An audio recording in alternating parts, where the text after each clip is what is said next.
मोदी जी बहुत एक्टिव दिखाई दे रहे हैं। कभी वो किसी म्यूजिकल इवेंट में जाते हैं तो अपनी शॉल दे देते हैं, कभी हम उन्हें मंदिर की सफाई करते दिखते हैं, और कभी हम देखते हैं कि वो बैठे और गाय जो है उनको वो कुछ खाना वाना खिला रहे हैं।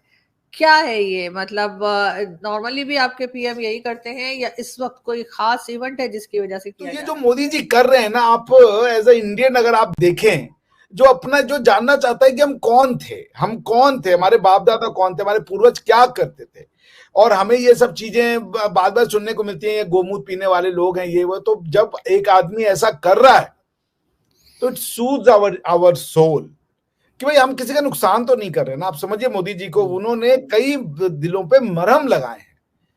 हम किसी के खिलाफ नहीं है। अगर हम मान लीजिए मैं गाय को अगर पूज रहा हूं तो इसका ये मतलब तो नहीं कि हम किसी के खिलाफ है। अगर सामने वाले को नहीं पसंद है कि हम गाय को ना पूजे तो उसकी समस्या हो सकती है, मेरी समस्या तो नहीं हो सकती ना। हम तो कह रहे हैं आपको जैसे रहना आप रहो, लेकिन आप ये कैसे बता सकते हो कि हम कैसे रहें या हम क्या करें? तो मोदी जी जो ये कर रहे हैं ना, इसे कहते हैं कल्चरल रिवाइवलिज्म। मोदी जी मलहम लगा रहे हैं। अगर मोदी जी गाय को चारा खिला रहे हैं तो इसमें क्या बुराई है भाई? मैं नहीं समझ पा रहा हूं।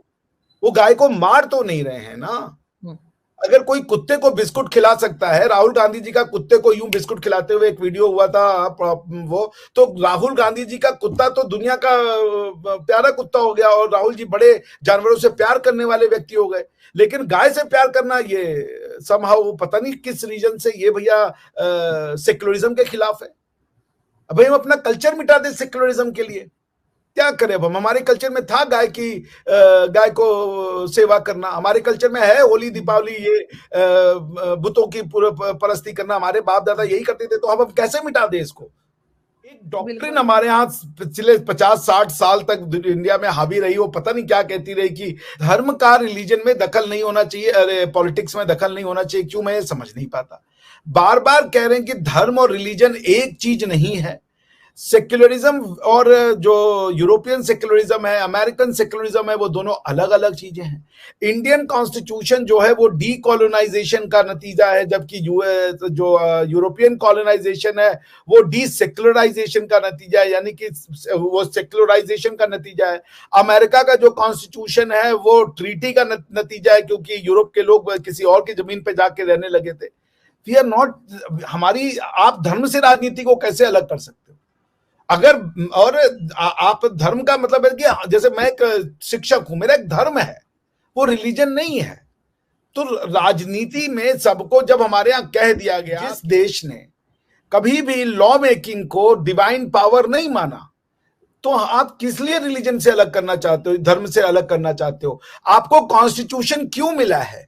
यूरोप की डॉक्ट्रिन को सेव और प्रिजर्व और प्रोटेक्ट करने के लिए। हमें डॉक्ट्रिन, हमें कॉन्स्टिट्यूशन मिला है, हम अपनी लाइफस्टाइल को प्रिजर्व और प्रोटेक्ट करें भैया, हम अपने कल्चर को प्रमोट और प्रिजर्व करें, हम अपनी मंदिरों की सुरक्षा करें, हम अपनी मंदिरों का जीर्णोद्धार करें। इसलिए कॉन्स्टिट्यूशन मिला है। नहीं तो हम तो उसमें भी रह लेते, अंग्रेजों के अंदर रह लेते, मुगलों के अंदर रह लेते। क्यों शिवाजी ने लड़ाई लड़ी? क्यों महाराणा प्रताप ने लड़ाई लड़ी? क्यों गुरु गोविंद सिंह जी ने लड़ाई लड़ी? क्यों हमारे गुरुओं ने अपना बलिदान दिया है? क्यों हरि सिंह नलवा ने लड़ाई लड़ा? क्यों महाराज रणजीत सिंह ने लड़ाई लड़ी? ये लोग क्यों लड़े फिर? क्या ये बेवकूफ थे? और ये जो हमारे इंडिपेंडेंस स्ट्रगल अंग्रेजों से किस बात के? अगर अंग्रेजों के ही प्रिंसिपल से चलना था, अगर यूरोपियन प्रिंसिपल से ही चलना था, तो फिर अंग्रेजों को क्यों भगाए तुम? क्या दिक्कत था भाई? सर आज तक तारीफें ही होती है अंग्रेजों की, हमारे यहाँ भी कि जी अंग्रेजों के जमाने में ये था, अंग्रेजों ने कंस्ट्रक्शन बड़ी अच्छी की थी, हम नहीं कर पाए। तो यही तो यूरोप की खास बात है ना। उन्होंने हमारे आपके लोगों को मारा, कुत्ते जैसा ट्रीट किया। Dogs and Indians, by the way आप तब इंडियन ही थे, dogs and Indians are not allowed कर दिया, आपको जानवरों की तुलना में ला दिया। नॉर्मली तो ये आप खैर जाने दीजिए, जानवरों की उसमें श्रेणी में ला के रख दिया था। आप उनको अपना मानने को तैयार हो तो मान लो। उनको अगर आप अपना इसलिए मानना चाहते हो क्योंकि आप अपनी जमीन से नहीं जुड़े हो, तो आप मानो उनको, कोई वो बात नहीं। क्योंकि मुझे पता है मुस्लिम लीग का जो 1905 का जो वो बना था कॉन्स्टिट्यूशन, आप उसको पढ़ ले। उन्होंने कहा था हम अंग्रेजों की लॉयल्टी के लिए बनाए गए हैं। क्योंकि आप अगर 1919 का खिलाफत मूवमेंट भी देखे, 1915-16 का खिलाफत मूवमेंट की भी डिमांड इंडियन मुस्लिम्स ने यही करी कि आप तुर्की के खलीफा को कुछ नहीं करेंगे और उसके बदले में हम आपको इंडिया में अपनी लॉयल्टी देंगे। आप समझ रही हैं? बिल्कुल।